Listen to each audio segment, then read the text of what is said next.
اس کے متعلق ہر کوئی تسلیم کرتا تھا کہ اسے نہ کوئی گرا سکا ہے اور نہ کوئی گرا سکے گا۔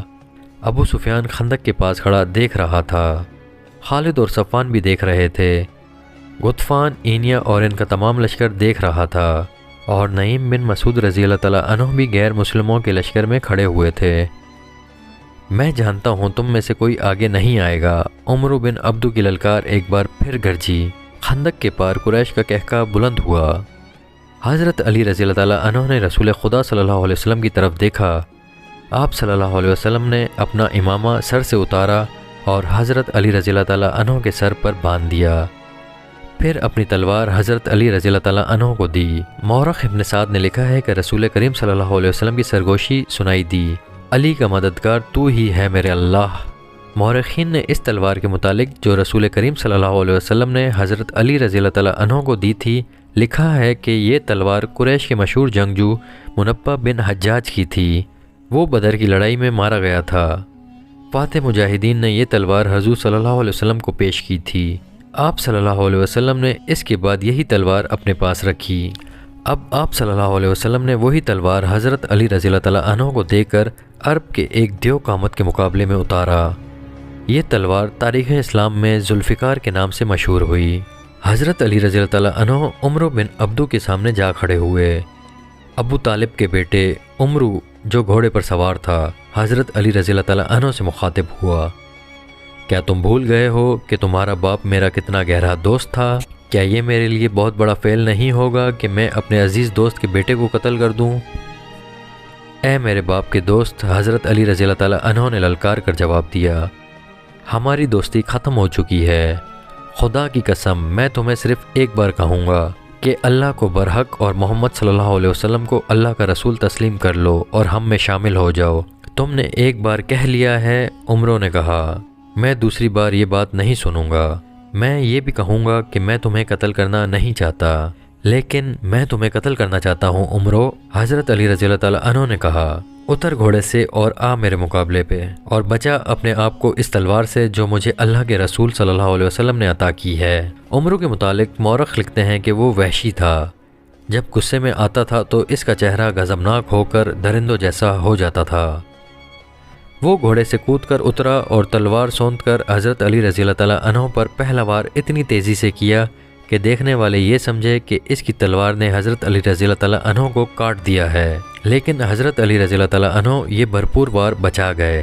اس کے بعد عمرو نے یک کے بعد دیگرے حضرت علی رضی اللہ تعالیٰ عنہ پر متعدد وار کیے۔ حضرت علی رضی اللہ تعالیٰ عنہ نے ہر وار غیر متوقع پینترا بدل کر بچایا۔ عمرو نے یہ تو سوچا ہی نہیں تھا کہ جس جسامت اور طاقت پر اسے اتنا گھمنڈ ہے وہ ہر جگہ کام نہیں آ سکتی۔ تیگ زنی کے مارکے میں جس تیزی اور پھرتی کا مظاہرہ حضرت علی رضی اللہ تعالیٰ عنہ کر رہے تھے وہ عمرو نہیں کر سکتا تھا، کیونکہ اس کا جسم بھاری بھرکم تھا۔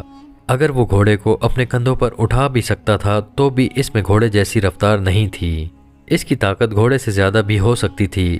حضرت علی رضی اللہ تعالیٰ عنہ نے اس پر ایک بھی وار نہ کیا، جسے عمرو نے شاید خوفزدگی سمجھا ہوگا۔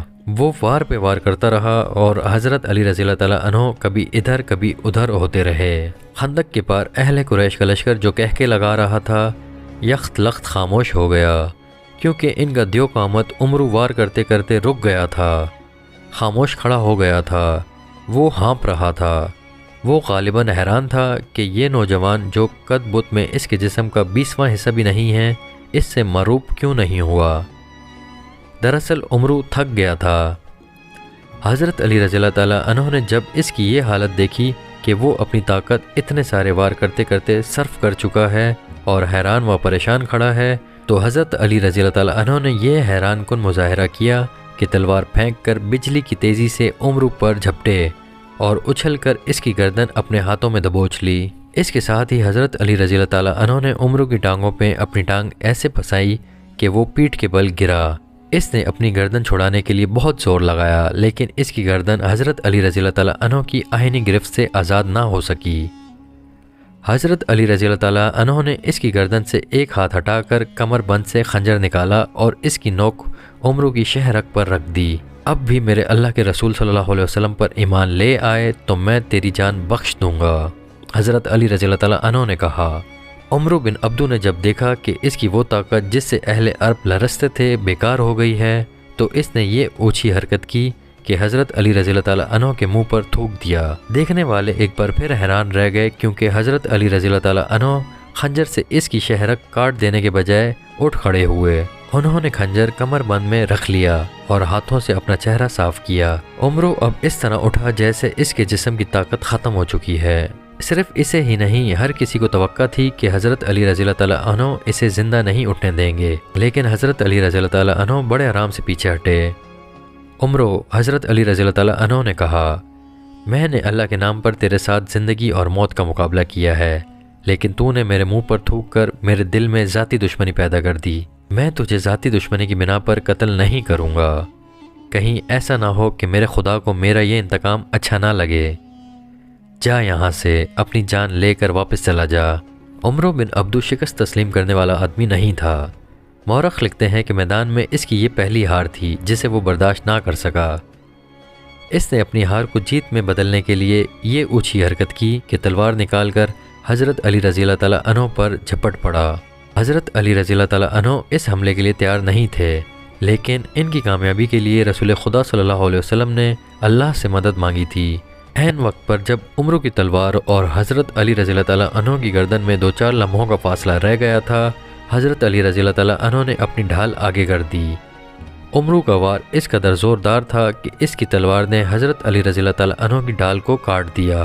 ڈھال حضرت علی رضی اللہ تعالیٰ عنہ کے کان کے قریب سر پر لگی، جس سے خون پھوٹنے لگا۔ عمرو ڈھال میں سے تلوار کھینچ ہی رہا تھا کہ حضرت علی رضی اللہ تعالیٰ عنہ کی وہ تلوار جو انہیں رسول کریم صلی اللہ علیہ وسلم نے دی تھی اتنی تیزی سے حرکت میں آئی کہ عمرو کی گردن کٹ گئی۔ گردن پوری نہ کٹی لیکن شہرک کٹ چکی تھی۔ عمرو کی تلوار اس کے ہاتھ سے چھوٹ گئی، اس کا جسم ڈولنے لگا۔ حضرت علی رضی اللہ تعالیٰ عنہ نے اس پر دوسرا وار نہ کیا۔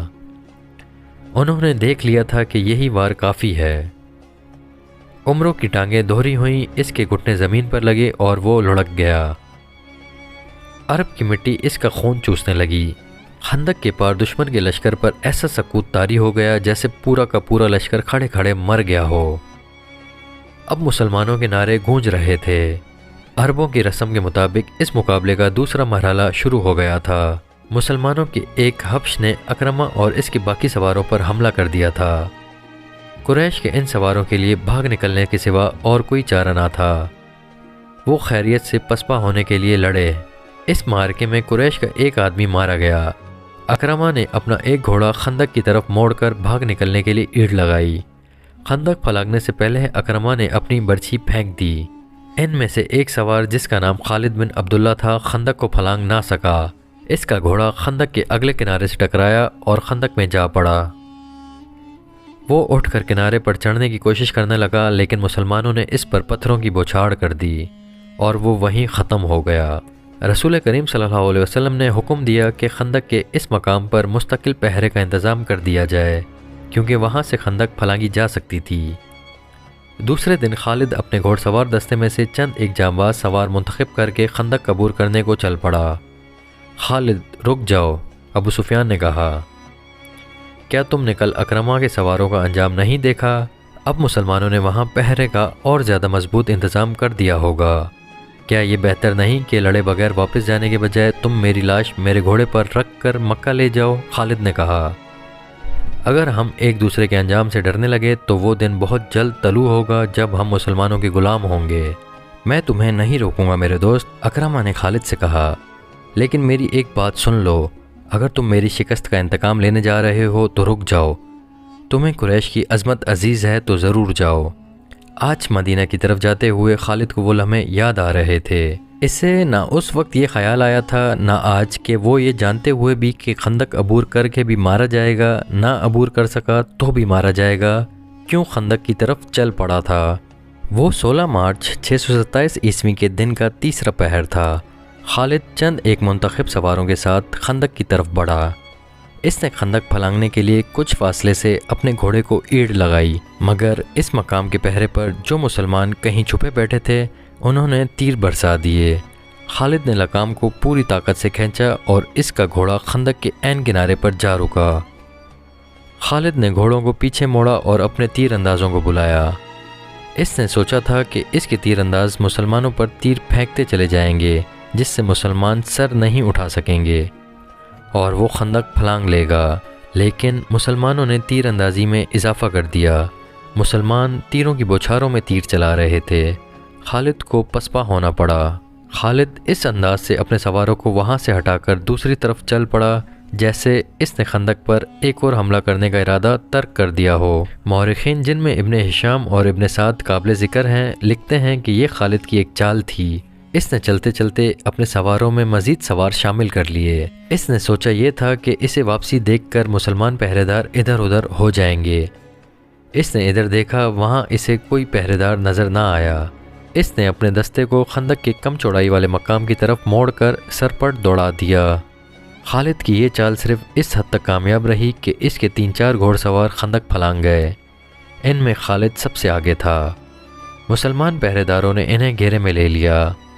قریش کے جو سوار ابھی خندق کے پاس تھے ان پر مسلمانوں نے اتنے تیر برسائے کہ انہیں پسپا ہونا پڑا۔ خالد اور اس کے سواروں کے لیے مسلمانوں کے گھیرے سے نکلنا بہت مشکل ہو گیا۔ یہ زندگی اور موت کا معرکہ تھا جو خالد نے گھوڑا دوڑا کر اور پینترے بدل بدل کر لڑا۔ اس کے سوار بھی تجربہ کار اور پھرتیلے تھے۔ ان میں سے ایک مارا گیا۔ خالد اب دفاعی مارکا لڑ رہا تھا۔ اس نے کئی مسلمانوں کو زخمی کیا جن میں سے ایک شہید ہو گیا۔ آخر اسے نکلنے کا موقع مل گیا اور اس کا گھوڑا خندق کو پھلانگ آیا۔ اس کے جو سوار زندہ رہ گئے تھے وہ بھی خندق پھلانگ آئے۔ اس کے بعد قریش میں سے کسی نے بھی خندق کے پار جانے کی جرات نہ کی۔ اکرمہ اور خالد کی ناکامی کے بعد قریش اور ان کے دیگر اتحادی قبائل کے لشکر میں مایوسی جو پہلے ہی کچھ کم نہ تھی اور بڑھ گئی، خوراک نہ ہونے کے برابر رہ گئی تھی۔ ابو سفیان جو اپنے اور دیگر تمام قبائل کے لشکر کا سالار اعلیٰ تھا پہلے ہی ہاتھ پاؤں چھوڑ بیٹھا تھا۔ خالد، اکرمہ اور صفوان نے یہ ظاہر کرنے کے لیے کہ ان کا لشکر زندہ و بیدار ہے یہ کارروائی جاری رکھی کہ وہ وقتاً و فوقتاً خندق کے قریب جا کر مسلمانوں کی خیمہ گاہ پر تیر برساتے رہے۔ اس کے جواب میں مسلمانوں نے تیر اندازوں کو خندق کے قریب پھیلا دیا جو اہل قریش کے تیر اندازوں پر جوابی تیر اندازی کرتے رہے۔ تیروں کے تبادلے کا یہ سلسلہ صرف ایک دن صبح سے شام تک چلا۔ اہل قریش، غطفان اور دیگر قبائل جس محمد صلی اللہ علیہ وسلم کو شکست دینے آئے تھے وہ محمد صلی اللہ علیہ وسلم کسی ملک کے بادشاہ نہیں تھے، وہ خدا کے رسول صلی اللہ علیہ وسلم تھے۔ خدا نے انہیں ایک عظیم پیغام دے کر رسالت عطا کی تھی۔ آپ صلی اللہ علیہ وسلم نے خدا سے مدد مانگی تھی۔ خدا اپنے رسول صلی اللہ علیہ وسلم کو کیسے مایوس کرتا؟ اس کے علاوہ مدینہ کے اندر مسلمانوں کی عورتیں اور بچے دن رات اپنی کامیابی اور نجات کی دعائیں مانگتے رہتے تھے۔ یہ دعائیں رائے گاں کیسے جاتیں؟ 18 مارچ 627 عیسوی بروز منگل مدینہ کی فضا خاموش ہو گئی۔ سردی خاصی تھی، ہوا بند ہو گئی، موسم خوشگوار ہو گیا، لیکن یہ طوفان سے پہلے کی خاموشی تھی۔ اچانک آندھی آ گئی جو اس قدر تیز تھی کہ خیمے اڑنے لگے۔ آندھی کی تیزی اور اس کی چیخوں سے گھوڑے اور اونٹ بھی گھبرا گئے اور رسیاں توڑوانے لگے۔ مسلمانوں کی اجتماع گاہ سلا کی پہاڑی کی اونٹ میں تھی، اس لیے آندھی انہیں اتنا پریشان نہیں کر رہی تھی جتنا مکہ کے لشکر کو۔ قریش کھلے میدان میں تھے، آندھی ان کا سامان اڑا رہی تھی، خیمے اڑ گئے یا لپیٹ دیے گئے تھے۔ لشکر کے سردار اور سپاہی اپنے اوپر ہر وہ کپڑا ڈال کر بیٹھ گئے تھے جو ان کے پاس تھا۔ ان کے لیے یہ آندھی خدا کا قہر بن گئی تھی، اس کی چیخوں میں قہر اور غضب تھا۔ ابو سفیان برداشت نہ کر سکا۔